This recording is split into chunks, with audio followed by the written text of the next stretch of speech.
कुछ राइट्स हैं तो उन्हीं को मद्देनजर हम लोग की रणनीति होगी कि हमारी जो मांगे हैं, क्योंकि कहीं भी कंपनी स्थापित होती है तो उस कंपनी में एक उनका भी टर्म एंड कंडीशन होता है कि जो स्थानीय सीमा होती है, खासकर जो लोग विस्थापित और प्रभावित हैं उन्हें अच्छी शिक्षा, जल, स्वास्थ्य फैसिलिटी, सड़क इत्यादि की व्यवस्था करनी होती है। और सबसे जो महत्वपूर्ण होती है कि कोई भी अगर उद्योग की स्थापना होती है या भी अगर कोई खनन होता है तो सबसे पहली प्राथमिकता होती है ज़मीन।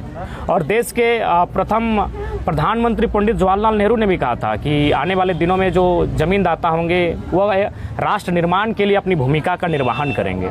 तो हमारा प्रश्न यही है कि जिन ज़मींदाताओं ने राष्ट्र के निर्माण के लिए, राष्ट्र की उन्नति के लिए अपने ज़मीनों का दान दिया है, आज वे ज़मीन में खड़ा होने लायक नहीं है। आज आज़ादी के 70 सालों बाद भी लोग उस समय का जो ज़मीन का विवाद है उसको लेकर आज लड़ाई लड़ रहे हैं। आज भी माने मुआवजा को लेकर, आज भी नियोजन को लेकर लड़ाई लड़ रहे हैं। तो ऐसे में प्रश्न खड़ा होता है कि जो BCCL अथवा जो अन्य कंपनियां हैं वो ईस्ट इंडिया कंपनी से भी गई गुजरी हैं, जो लगातार लोगों का शोषण कर रही हैं।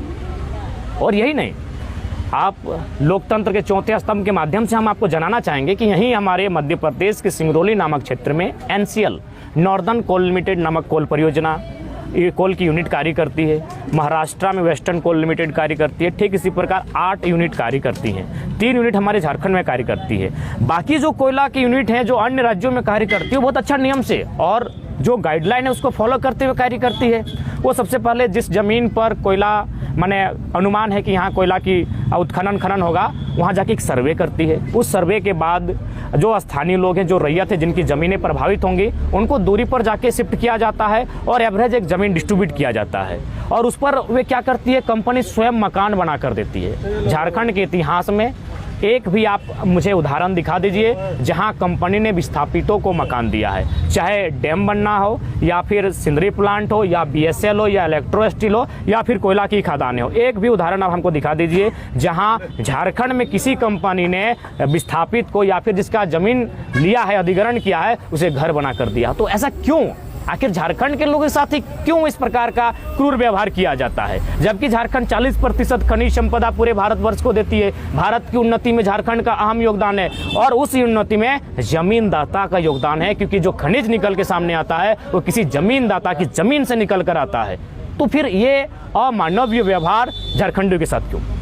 अच्छा दादा, इस साल भर से यहाँ के रैयत जो है परेशान है जमीन को लेकर, इस पर आपका क्या कहना है? देखिए, यहाँ के ही नहीं, साल भर की बात क्यों, हम तो 1952, 1964, 1975 का आपको रिकॉर्ड दिखाएंगे कि उनका ज़मीन कहीं ECL, कहीं CCL, कहीं BCCL ने अधिग्रहण किया है, कहीं टाटा ने अधिग्रहण किया है और आज भी वो कोर्ट के चक्कर काट रही है मुआवजा के लिए, नियोजन के लिए। साल भर और 10 साल की तो बात ही यहाँ नहीं है।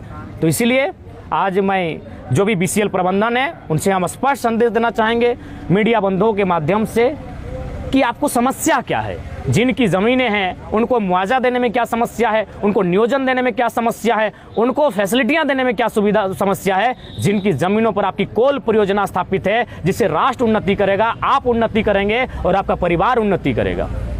अगर BCCL ग्रामीणों की मांग पूरा नहीं करेगा तो ग्रामीणों का अगला निर्णय क्या होगा? देखिए, अगला कदम वही होगा कि मरता क्या नहीं करता, कार्य ठप किया जाए। लोगों को जहां कार्यस्थल है वहीं धरने पर बैठना चाहिए, जिस प्रकार किसान आंदोलन पे बैठे थे, तंबू गाड़ कर बैठना चाहिए, सब परिवार बैठना चाहिए, पाली बांट कर बैठना चाहिए। जब तक इंसाफ नहीं, उस जमीन को छोड़ने का काम नहीं करेंगे, क्योंकि जमीन हमारी है।